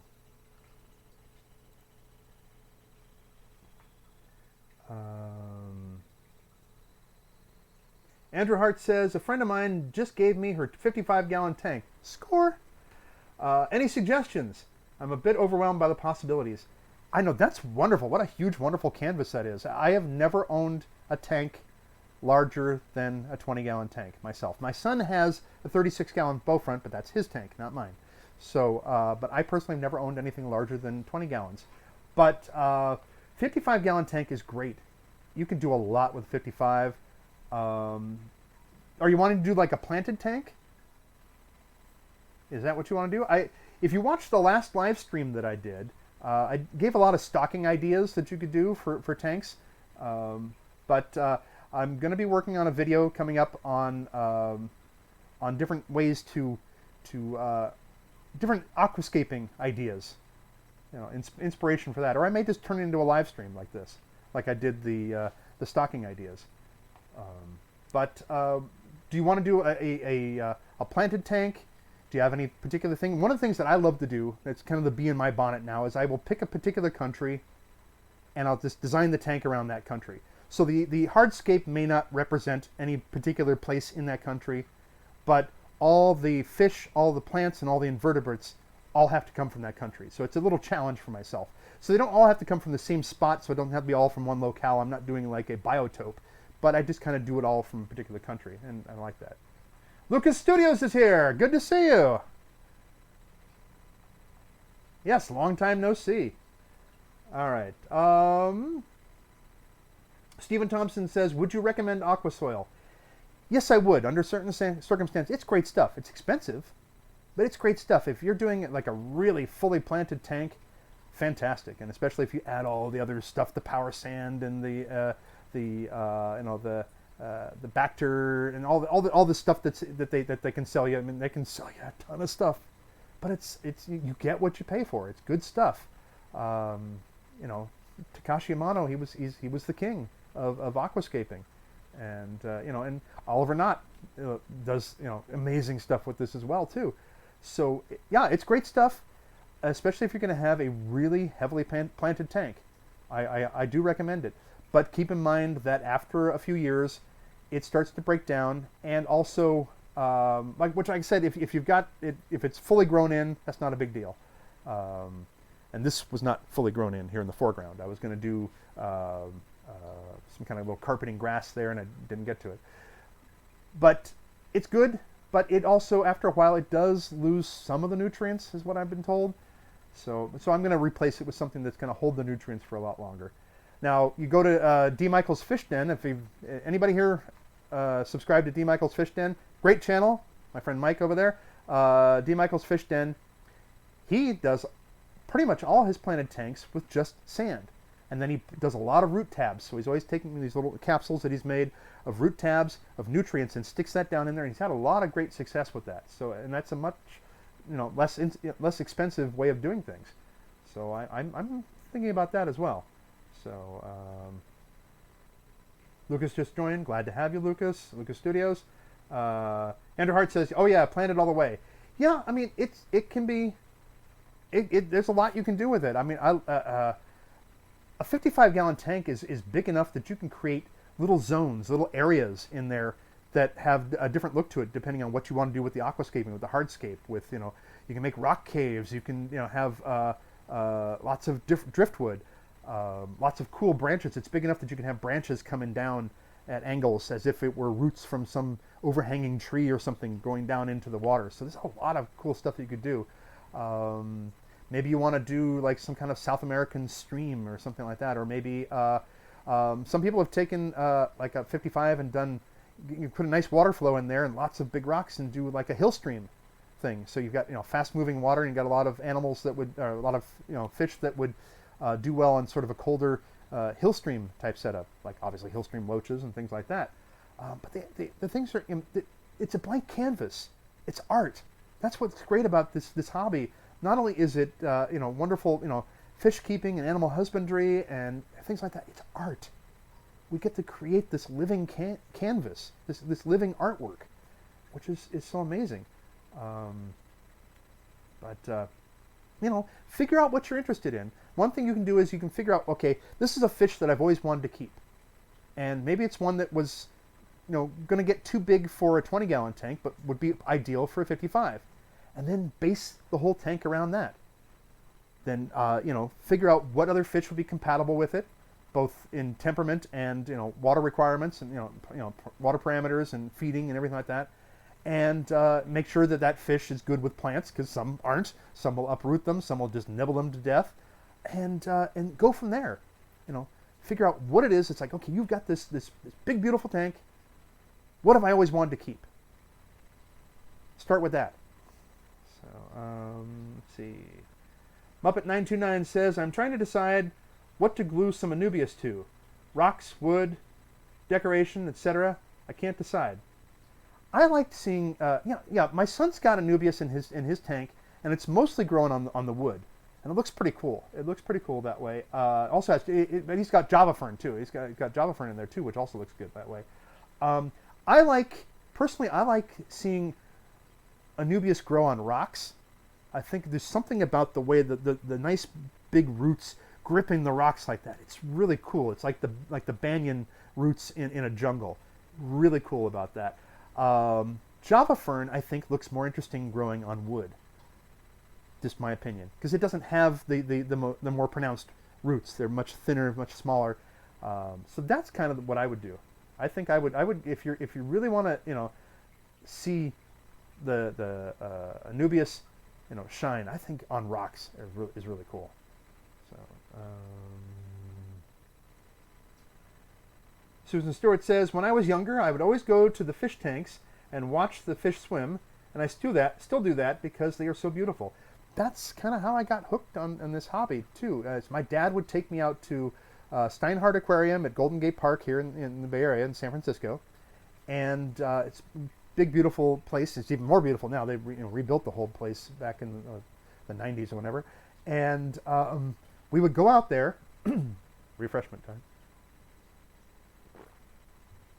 just about every weekend, and I would just be enthralled by these fish. And one of the things I really love at one end of the museum, of the aquarium there, they had a wall full of like 10-gallon tanks that were all embedded in the wall. And I just thought, that's the coolest thing. I would love to have a wall that's just, you know, like 20 tanks embedded into the wall. And that got me hooked on things. That, and also my grandfather was very much into the fish keeping hobby, and he had tanks all over his house, you know. And so that is what got me hooked on this. Let's see. Lou says, "Can't wait to see what you come up with." I'll come up with something. I'll come up with something. It'll be good. And I can't wait to see what Andrew comes up with too. So please post videos of it when you figure out what you're going to do with the 55. You know, let's see it. Let's see it here. Oh wait, I missed something here. Stephen Thompson said, working on a 210. Oh, a 210. It's my dream tank. When I get to the point of planting, I'm not sure if I should go with that or something else here. So, for aqua soil. It depends. I mean, if you really heavily want to plant that tank, you can leave the aqua soil in place for quite a while. But again, otherwise, if you're leaving some of it exposed, I wouldn't go with that. Maybe go with something else. And if you're going to have shrimp in the tank, some of these substrates will leach things into the water that are not really shrimp friendly. That's why I think a lot of people like the fluval stratum. I think it's supposed to be very shrimp safe in that sense. So, Joel at Corvus Ocean has like a whopping huge tank, if you've seen his channel, that's just filled with shrimp. That's all it is. It's just Neocaridina shrimp in there, I think. Let's see. Lucas Studio says, I remember getting hooked on this hobby because of my AP environmental science class teacher. Plus, when we did a project, none of my classmates wanted to take home a zebra danio that survived. I'm not surprised it was the zebra danio that survived. They are some tough little fish. Okay, Jerry asked me earlier, what's a good beginner fish? There's your great beginner fish right there. Zebra danios. One of the best. That's what I've got. Take two. That's what I've got in this tank over here. I've got 5 zebra danios here that are waiting for me not only to do a water change and fill this back up again, they're also waiting for me to take this big giant water sprite out of here so they have more room to swim. But you'll notice they're also waiting for me to feed them, because I don't know if you can see them, but they're like right there, all 5 of them, like right here where my finger is, because they want food. They want food right now. I love them. I love zebra danios. I know they're a very pedestrian fish. They're very common. They're that way for a reason. They're so good. They're bulletproof. They're wonderful fish, and they're really easy to keep. So they've been so great. And I got these at a Petco, and I don't normally buy my fish at a Petco. But there was one that had, it was the one that they were closing down that I did the video on where I had to go in there and prove to my wife that I could walk into a store like that at a all things must go sale and walk out with nothing. So I had my son there as my witness. So let's see here. Andrew Hart says, I wanted to go a Congo West African theme. Love that. Love that idea. Though like you, I have never had a tank this large. I really like your idea of creating different districts.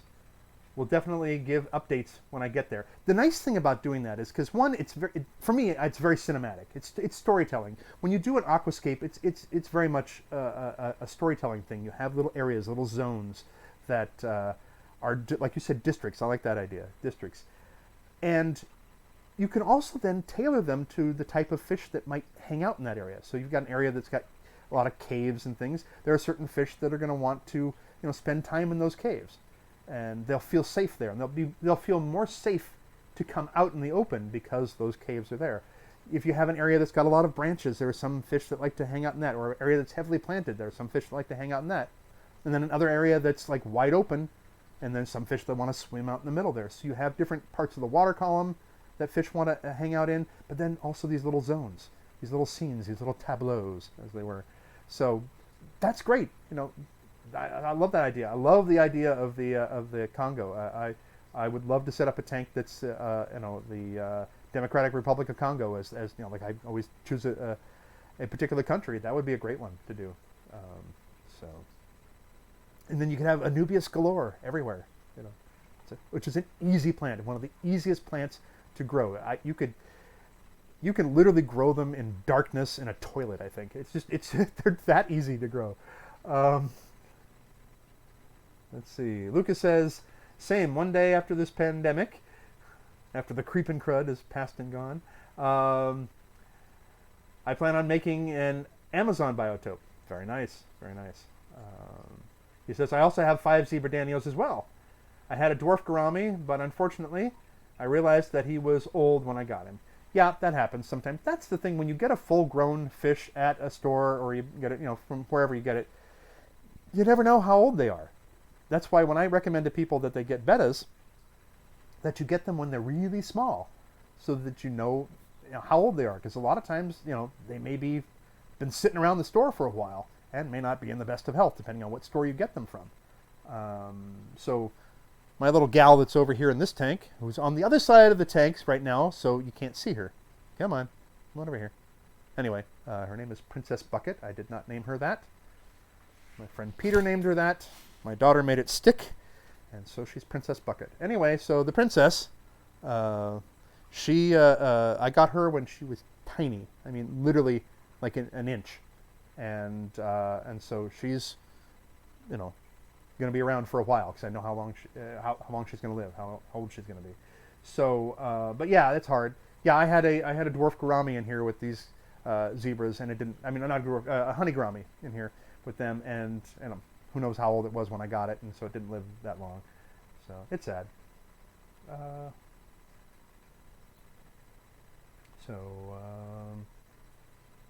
Christine Rea, hello. Christine says, do you know Bill Mooney? Yes, I do. I've met Bill Mooney many times, and we've done some shows together. Real good friends with a friend of his, John Provost, who was Timmy on the Lassie show. John is one of my very dear friends. I actually met John. We both live here in the Bay Area. He and his wife Lori live here in the Bay Area, and we had to go all the way. We met in 2005 at that very first convention that I did there in Chicago. We had to go all the way to Chicago to meet, and here we live just a couple hours from each other, so, or maybe just about an hour from each other. But yeah, Bill's great. Bill is fantastic, great performer, fantastic performer too. Randy's here. How we doing, my dear friend Randy? Good to see you. Who is also stuck inside because he can't do these conventions. Randy and his wife Allison they sell wonderful things. They're dealers at these conventions, lots of collectibles and stuff. So good to see you. Glad to see you join the live stream here. And Jerry said, this is a good question. Have you ever caught your own fish for your tank? No, I have not, but I've always liked the idea of doing that. There are a lot of people that can do that, and there are people that have other channels that live in areas where there are streams and creeks and rivers where they can go and get, you know, some the native fish from that area, which is cool because one, it's free, and two, it's just kind of fun to be able to do that and bring them home and raise them and keep them like that. Here in California, it's not as easy. There are certain fish that are protected, and there's also most of the fish that are native to California get large, and I don't have a tank big enough for that. You know, I'm not going to put like a bluegill. Well, bluegills aren't really native to California, but there's a lot of them here anyway. There are a lot of them that have been naturalized, but a lot of the fish that are native to California, freshwater fish, they get too big for any of my tanks, so I don't do that. But I know a lot of people. I know Dustin of Dustin's Fish Tanks has gone to Peru on a trip. There's a lot of others that have gone and done that too, and they go on. They go out and they go fish collecting in Peru, which is cool. I mean, it's great. You're watching the videos from that. That's amazing to see those travelogues, and then it has to be shipped back through a special shipper there. That's part of the whole package deal in their trip and their crew. Their I can't call it a vacation. It's their expedition. So they have it shipped through and has to go through customs and all this quarantining and everything like that. But then they get these fish back home that they caught in the Amazon, in Peru somewhere. How cool is that? So I'd love to be able to do that. Haven't been able to do that yet. So All right, Muppet929 says, ever collect moss from outside and use it in an aquarium? I haven't yet tried that. I've been wondering about that because we have a lot of terrestrial moss. We've got some right here in the backyard of our house that grows. And I've been curious about doing that. I thought it would be interesting to put some on some wood or a rock that just barely sticks up out of the water, out of the top of the tank, so that it's not submerged the entire time. But it's, because I'm afraid that a terrestrial moss would probably fall apart submerged. I'd have to experiment. But if it stays moist from being partially down in the water and most of it out of the water, I think it would do well. I've seen some people do that. And but I've definitely got a lot of moss growing around here, so we could do that. Stephen Thompson says, I've wanted to catch some natives to the Chicago area for the 210. I mentioned, the 210 that I mentioned, but I'm pretty much set on discus angels in it. That's, yeah. Discus, oh man, discus in a 210, sweet. That'd be great, yeah. Discus are high maintenance, but my gosh, they're beautiful. And I love angelfish too, love angelfish. Yeah, there are certainly fish in the Chicago area. I know a couple other YouTubers in the Chicago area that have caught some fish native to that area. And there's certainly some to catch. But if you got your heart set on the discus and angels, then that's what you got to go with. Otherwise, you're never going to be satisfied. That's what I always recommend for people. If you really have your heart set on a particular type of fish, and you know how to take care of them, and you have the tank that they require, you have the ability to take care of them, go with that. Because otherwise, whatever you set up, you're going to look at it and you go, this is nice, but I wish I had whatever it was. Fill in the blank. So, okay. So we're coming up on 2 hours here, so I think we're going to call it a quits at the end of 2 hours. I thank you all for sticking with me here. Let's see. It says, oh, that would look nice. That would look cool with moss just out of the top of the tank. Yeah, it really does. I've seen that on a lot of tanks, and it's really cool just to have stuff sticking out of the water. I haven't really had things sticking out of the water. There's some stuff. Well, now there's stuff sticking out of the water because the water level's down too low. I let it evaporate. But I'm going to be doing a water change and adding some different substrate to this. But the spiderwood that's in here does stick up to the top of the tank, but doesn't stick out of the tank itself. I've always been curious about sticking stuff up out of the water. Maybe just have the water level low to a certain level, and then just have things stick out, and then have that moss right there. It does look good. It looks really interesting. So, oh, Lucas Studios makes a suggestion to.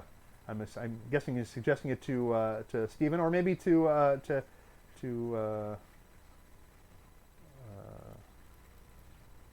or maybe it's to Andrew. He said add some geophagus. Geophagus are cool fish, definitely. Those are very cool fish. Nice South American cichlid there.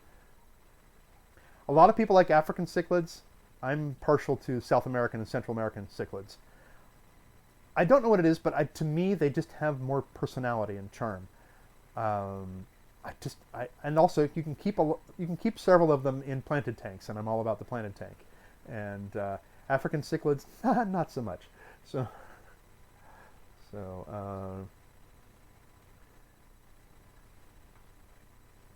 Jerry says, "Get some rest, buddy.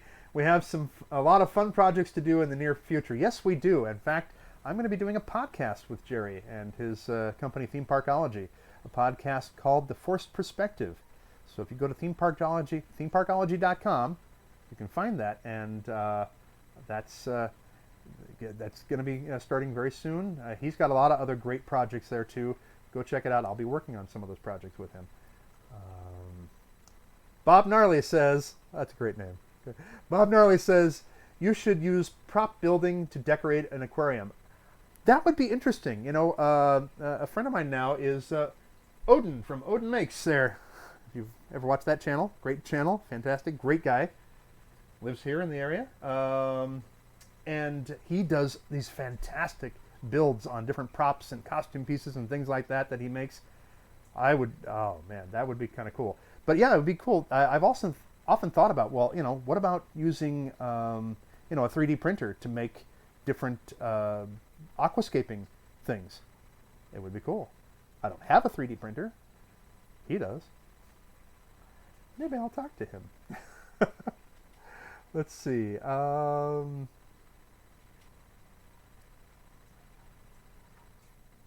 GNJ's Aquatics Nation says, "Hi, Andrew." Hi. I have a fish order that's supposed to be shipped out in a week and a half to California. I am the shipper, and my customer has a huge order. Wondering how the Postal Service is doing there. Not bad. Not bad. Of course, it depends on how you're shipping it. Are you going to be using the U.S. Postal Service? You're going to be using FedEx, UPS? Which way are you doing it? We haven't had any problems so far that I can tell as far as things arriving. All of that, even though there's the shelter-in-place order, that's considered an essential business, an essential thing. So they're allowed to go out and get their packages delivered and their mail delivered and everything. So yeah, I don't foresee a problem with it. Let's see. I think he's got a follow-up here somewhere. Susan, I'm going to get to your question. I want to get. Oh, Jerry's answering. G&J's here. Jerry says, "I've been shipping my product." Jerry ships his documentaries and everything. His product all over the United States and have not had any problem. You're good to go. There you go. There's your answer. Thank you, Jerry. Oh, this is Glenn. Glenn Hawkins. Ha! That's who it is. Okay. You changed your channel name. I didn't know that. Good to see you, Glenn. Fantastic. Go check out Glenn's channel. Fantastic. That's wonderful. All right. I've been out of touch for about a month or so. So, okay. All right. So Susan asked a question. Susan said, "So have you seen any of the funny videos of the aftermath of people getting their wisdom teeth taken out, and because of the anesthetics, they act all kinds of crazy?" Yes, I have. I have seen that.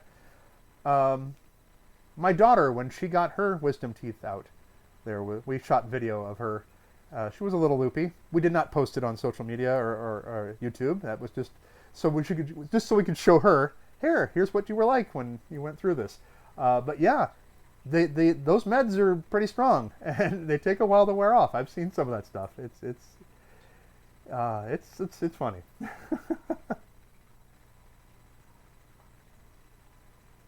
Alrighty, here. Let's see. Bob Gnarly says that Odin is cool. Yes, he is. He is very cool, and he's a great guy. If you ever get a chance to meet him in person, fantastic guy. Let's see. All right, so Glenn says that the U.S. Postal Service will be used, and he has a fish business now. So please check him out. I would trust Glenn to the ends of the earth here with his fish, so and all his stuff. So if you're looking to buy fish online, go check out Glenn. G&J's Aquatic Nation. The Aquatasy stamp of approval. There you go. But yeah, I don't think you'd have a problem with the U.S. Postal Service. I haven't seen any problems. Says YouTube needs to be updated, though. Yeah, yeah. So that's right. But people can go check out your older videos and stuff. So that's good. Yeah.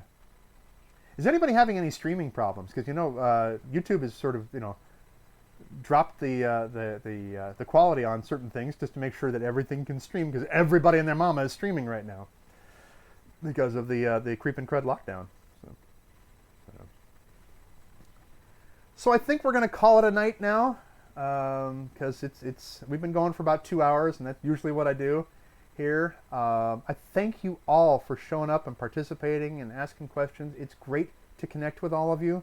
That was one of the reasons why I wanted to do this, so that as we're all stuck inside, we're not stuck alone. Okay, we're all still here. We're all just one video away from each other. All right. So once again, if you want to connect again with Aquatasy, there you go. You can find me right here, of course, on the Aquatasy channel. You can find Aquatasy on Instagram. I post stuff there. You can also see, you can go to C. Andrew Nelson on Instagram as well to see all the stuff that I do when I'm not doing fish tank stuff. You can go to Facebook. You can find Aquatasy on Facebook, or you can find C. Andrew Nelson on Facebook. I think I'm the only C. Andrew Nelson on Facebook. You can go to Twitter, which is Aquatasy on Twitter. I'm going to start posting there again. And, of course, you can go to the Aquatasy Patreon page. I'm about to post a bunch of new content there and help support this channel. I really do appreciate it, especially at this time when, you know, a lot of avenues for support are being cut off because, you know, things are on hold because of the creeping crud. So, I love that term, creeping crud. Creeping crud. So, again, thank you so much for watching. Thank you for participating. Please stay safe. Wash your hands. Be responsible. Hang in there. Don't stress. Don't worry. We're going to get through this. All right? And until next time, blessings to you.